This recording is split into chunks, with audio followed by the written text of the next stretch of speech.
네, 안녕하십니까. 저 테크팀에서 스마트폰과 2차전지 소재를 담당하고 있는 이창민입니다. 오늘 이번 세션에서는 2차전지 소재에 대해서 좀 말씀을 드리려고 하고요. 제가 제목은 이제 폭풍이 지나간 뒤라고 좀 붙여봤습니다. 올해 2차전지 소재주 주가는 정말 엄청난 롤러코스터 행보를 보였는데요.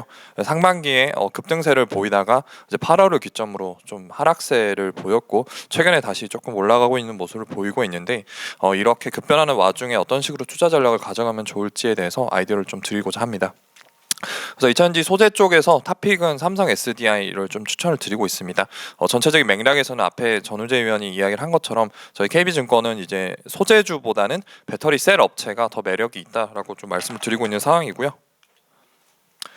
네, 우선 이제 처음으로 제기된 수요 우려가 문제라고 생각을 하고 있습니다. 작년까지만 기억을 해보면 2차전지 시장은 항상 전망치가 상향 조정이 되는 시장이었습니다. 매년 전망이 상향 조정이 되었고 그런 부분이 이제 아주 큰 기대감의 근원이었다고 생각을 하고 있는데 올해 이제 연간 전망들이 나오고 있고 그래서 시장에서도 처음으로 중장기 성장성에 대해서 좀 하향 조정을 하고 있는 상황입니다. 그래서 저희 하우스 기준으로도 향후 2030년까지의 연평균 전기차 시장 성장률을 4.2%에서 22.7%로 1.5%포인트 낮춘 상황이고요. 결국에는 이제 이러한 영향을 섹터에서도 받을 수밖에 없는데 우선 내년에 2차전지 소재주 커버리지 6개사의 합산 매출액은 15% 증가하는 선에 그칠 것 같습니다. 크게 세 가지 이유가 있는데요.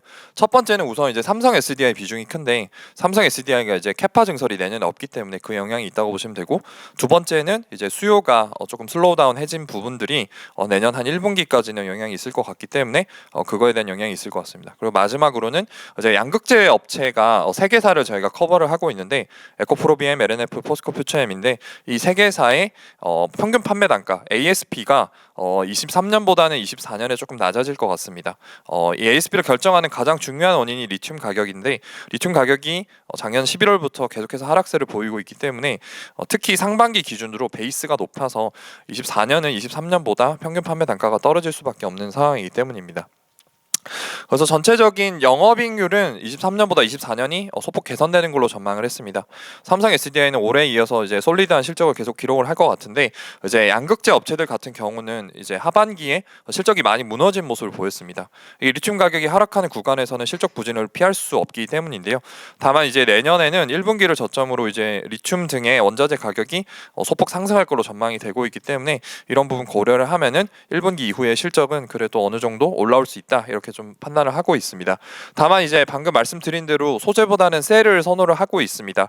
리튬 가격 반등을 말씀드렸지만 이제 큰 폭의 반등은 기대하기 어렵다라고 좀 판단을 하고 있는데요. 이제 그러한 와중에 셀 업체들이 소재 업체 대비해서 우선 실적이 훨씬 견조한 상황이고 또 밸류에이션적으로도 차이가 좀 많이 나고 있습니다. 밑에 보시다시피 저희 KB증권 추정치 기준으로는 포스코 퓨처엠과 에코프로비엠 등은 이제 100배가 넘는 PER을 기록할 것으로 예상을 하고 있는데 반대로 이제 삼성 SDI 같은 경우는 13배 내외의 아주 저렴한 밸류에이션이 있기 때문입니다. 그래서 밸류에이션 매력이 분명히 있고 또 수요자의 힘이 더 강해진 시장 상황에 대해서 말씀을 드리고 싶은데요.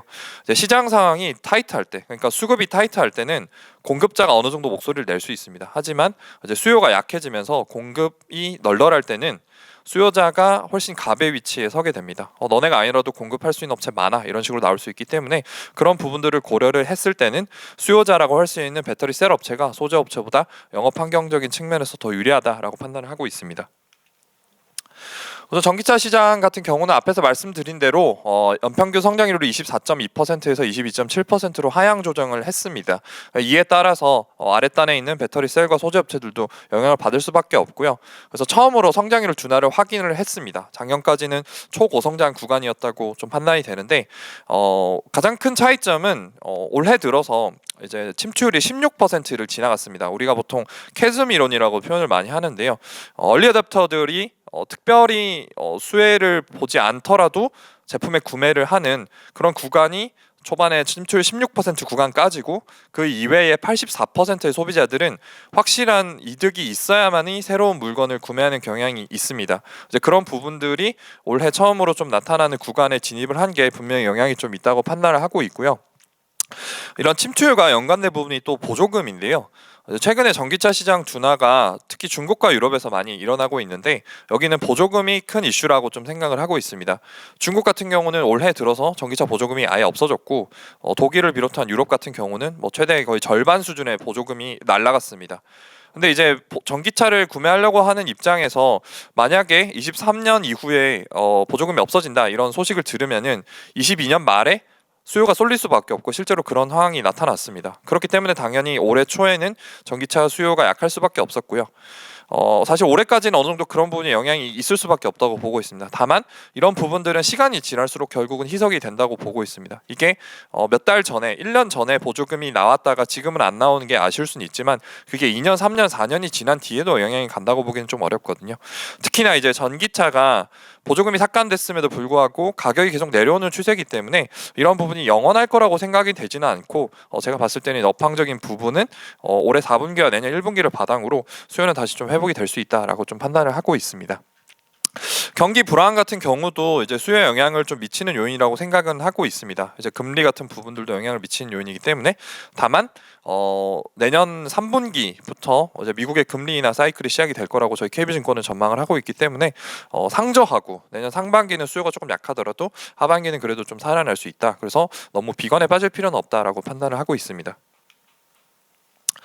주요 광물 가격 추이가 중요할 수밖에 없는 게 이게 양극재 가격에 가장 중요한 영향을 미치는 요인이 리튬과 니켈 가격이고 이 양극재 가격이 배터리 셀에 가격에 영향을 미치고 또 배터리가 자동차 전체에서 차지하는 원가 비중이 40~50%이기 때문에 또 전기차의 원가에 영향을 미치는 요인입니다. 그래서 이제 거슬러 올라가면 리튬과 니켈 가격이 가장 중요하다고 볼 수 있는데 보시다시피 특히 리튬 같은 경우는 22년에 엄청나게 많이 오르다가 22년 11월부터 급락세를 보이고 있습니다.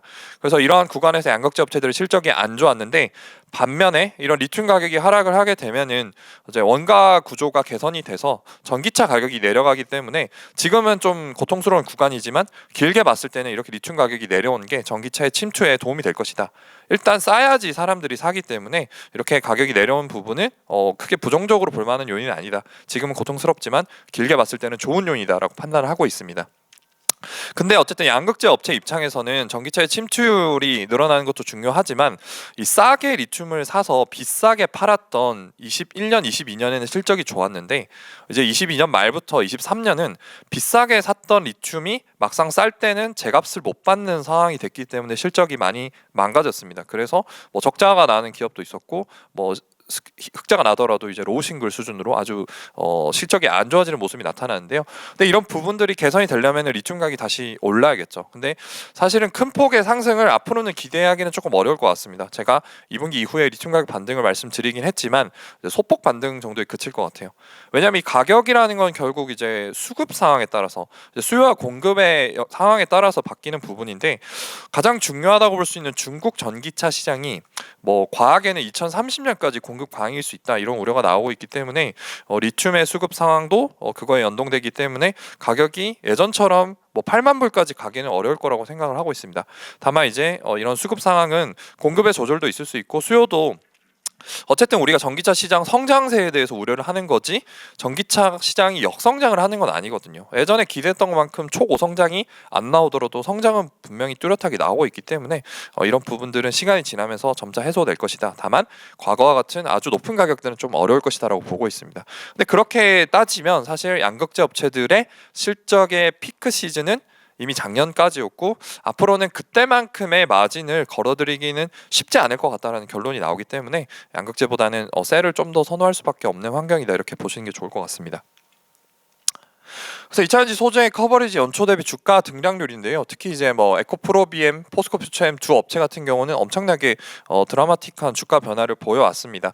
네, 앞서 말씀드린 것처럼 1월부터 8월까지 엄청난 급등세를 보이다가 8월 이후로 급락을 했고 10월 11월 들어서서 이제 공매도 금지 등의 영향을 받으면서 다시 좀 주가가 상승한 부분이 있는데요. 이제 분명히 이러한 주가 흐름에 있어서 뭐 수급적인 요인의 영향이 좀 크다고 판단을 하고 있습니다. 왜냐하면 이제 펀더멘털적인 요인이라고 할 수 있는 전방 시장, 전기차나 배터리 시장은 사실 연초 이후에 크게 좋아진 게 없는데 반해 이제 수급적인 요인들로 인해서 가격이 좀 많이 올랐기 때문에 펀더멘털만 놓고 봤을 때는 최근에 이런 주가 흐름은 조금 부담스러운 요인일 수 있다라고 좀 판단이 되고 있고요. 업체별 전기차 판매량 추이를 제가 이제 굳이 말씀을 드리는 거는, 제가 이제 IT 애널리스트이기 때문에 스마트폰 판매량에 좀 관심이 많습니다. 그래서 이 다음 타임에 스마트폰도 좀 말씀을 드리겠지만, 결국은 아이폰에 부품을 공급하는 업체는 아이폰이 얼마나 판매되느냐가 중요하죠. 근데 결국 전기차의 배터리와 그 배터리에 들어가는 소재 업체들도 이제는 어떤 차에 들어가고 그 차가 얼마나 팔리는지가 중요하다고 판단이 됩니다. 그러니까 과거에는 이제 생산되는 족족 팔렸기 때문에 그런 부분에 대한 고려가 좀 부족했고 사실 별로 필요가 없었는데, 지금은 팔리는 차와 팔리지 않는 차가 좀 명확하게 갈리고 있는 상황입니다. 그러니까 제조사별로 봤을 때 가장 이제 주목하셔야 될 포인트는 이제 YY 퍼센트라고 보시면 되는데요. 1월부터 9월까지의 누계 판매액이 작년에는 어땠고 올해는 어떻고, 그게 YY로 봤을 때 어떻게 변했는가를 살펴보시면 될 것 같습니다. 근데 이제 테슬라 같은 경우는 49%니까 견조하게 잘 하고 있죠. 판매를 잘 하고 있습니다. 그리고 밑으로 내려가서 폭스바겐 같은 경우는 글로벌 2등 자동차 업체에 대비해서는 전기차 판매량 성장세가 조금 만족스럽지 않다라고 평할 수 있을 것 같고, 밑에 BMW랑 아우디에 좀 주목을 하시면 좋을 것 같습니다. 이 BMW와 아우디 같은 경우는 이제 독일의 대표적인 차량 메이커들인데, BMW 같은 경우는 YY로 100% 판매량이 2배가 됐다는 거죠. 그리고 아우디도 60%에 가깝게 판매량이 신장되었습니다. 당연히 글로벌 평균을 한참 상회하는 수치고요. 이게 중요한 포인트인 거는, 제가 탑픽으로 삼성 SDI를 지금 말씀을 드리고 있는데, 삼성 SDI의 최대 고객사가 BMW고 그 다음으로 꼽을 만한 게 아우디입니다. 그러니까 결국은 전기차를 잘 파는 업체에 배터리를 판매하는 업체가 실적이 잘 나오는 게 사실은 당연한 요인이죠. 배터리를 뭐 어디 다른 데 가서 파는 게 아니니까. 이제 그런 포인트에 대해서 지금까지는 좀 고려가 부족했는데, 분명히 앞으로는 이런 포인트에 주목을 해서 어떤 업체가 전기차를 잘 팔고 있고 거기에 배터리를 공급하는 업체가 어디냐라는 게 예전보다 훨씬 더 중요해질 거라고 생각을 하고 있습니다. 그래서 이런 수치적인 부분들을 봤을 때 뭐 폭스바겐이나 포드 이런 쪽에 공급을 하는 업체보다 분명히 BMW나 아우디 쪽에 공급을 하는 삼성 SDI가 실적이 잘 나올 수밖에 없다라는 부분을 좀 말씀드리고 싶었습니다. 양극재 같은 경우는 그래서 앞서 말씀드린 광물 가격 이슈 때문에 좀 업황이 둔화된 것은 사실입니다. 하지만 이제 그렇다고 손을 놓고 있을 수는 없겠죠. 그래서 수요층 변화에 따른 양극재의 변화가 또 나타나고 있는데요. 특히 이제 오른쪽 차트를 좀 주목하실 것을 권고드리고 있습니다. 중국 업체들이 생산하는 LFP가 있고, 이제 한국 업체들이 주로 생산하는 이제 하이니켈 NCM 배터리가 있습니다. 이제 그렇게 봤을 때 우리나라 업체들은 세그먼트에서 가장 최상단 비싼 아이템을 담당을 하고, 중국은 이제 상대적으로 저렴한 쪽을 담당을 하고 있는데요. 그 가운데서 수요가 많이 형성이 되고 있습니다. 이제 중국 같은 경우는 이제 저가 차량이 많다 보니까 저가 배터리가 많았던 거고, 이제 국내 업체들 같은 경우는 저가가 아닌 프리미엄 모델 중심으로 좀 시장을 공략해왔기 때문에 상대적으로 이제 겹치지 않는 수요가 좀 발생했다고 보시면 되는데, 과거에는 전기차가 워낙 비쌌다 보니까 이제 엔트리 레벨이나 볼륨 레벨의 전기차가 좀 제한적이었다고 하면은, 최근에는 전기차도 좀 가격대가 많이 내려왔고 이제 보급형이나 아니면은 중가형 전기차가 많이 확대되고 있습니다. 그러면 이제 거기에 필요한 배터리도 자연스럽게 좀 요구가 되게 되는데, 쉽게 말씀드리면 국내 업체들은 위에서 시작해서 밑으로 내려오고 있고, 중국 업체들은 밑에서 시작해서 위로 올라가고 있습니다. 그래서 중간 가운데 어딘가에서 만나고 있다고 보시면 되고, 그래서 중국 업체들은 저가 배터리만 생산하다가 조금 더 고부가 제품들을 만들면서 위로 끌어올리고 있습니다. 그리고 국내 업체들은 볼륨 시장에도 대응할 만한 가성비 제품들을 연구 개발을 하고 있고, 2025년쯤부터는 이런 게 좀 성과를 낼 것 같습니다. 그래서 사실 언론에서는 과도하게 좀 LFP에 대해서 우려하거나 이런 부분들도 좀 나오고 있는데, 우리나라 업체들도 LFP와 경쟁하기 위한 준비를 이미 예전부터 해왔고, 그거에 해당되는 제품들을 조만간 2025년 경에는 출시를 해서 충분히 경쟁이 될 만한 경쟁력을 갖출 것이다 라는 부분 말씀드리고 싶었습니다. 탑픽 삼성 SDI에 대해서 말씀드리려고 합니다. 앞에서 좀 설명을 드렸지만 어쨌든 실적적으로 가장 솔리드한 업체입니다. 그래서 최근에도 주가 흐름이 조금 괜찮았던 걸로 판단을 하고 있고요. 어쨌든 우리나라 업체 중에 지금 4분기에 증익이 나온 2차전지 관련 밸류체인이 삼성 SDI가 유일합니다. 이거는 셀과 소재를 통틀어서 다 봐도 삼성 SDI가 유일하게 증익이 나오는 업체고요. 요인은 앞에서 말씀드린 게 답니다. 밸류체인인 BMW, 아우디가 전기차를 엄청 잘 팔고 있기 때문에 삼성 SDI 배터리를 더 달라고 계속 요구를 하고 있는 상황입니다. 그런 환경에서는 실적은 당연히 따라갈 수밖에 없는 요인이고요. 특히 이제 광물 가격이 빠지면 양극재 업체들은 수익성에 영향을 많이 받지만, 사실 배터리 셀 업체들은 그만큼 싸게 사오기 때문에 실적에 영향을 덜 받습니다. 그래서 수익성이 상당히 견조하게 나오고 있고, 앞으로도 이런 흐름은 좀 이어질 것 같습니다. BMW나 아우디의 전기차에 대한 선호도가 갑자기 꺾이지는 않을 거라고 생각이 되고 있기 때문에 잘 파는 전기차에 배터리를 공급하는 업체로서 삼성 SDI는 계속해서 좀 주목을 받을 것이라고 생각을 하고 있고요.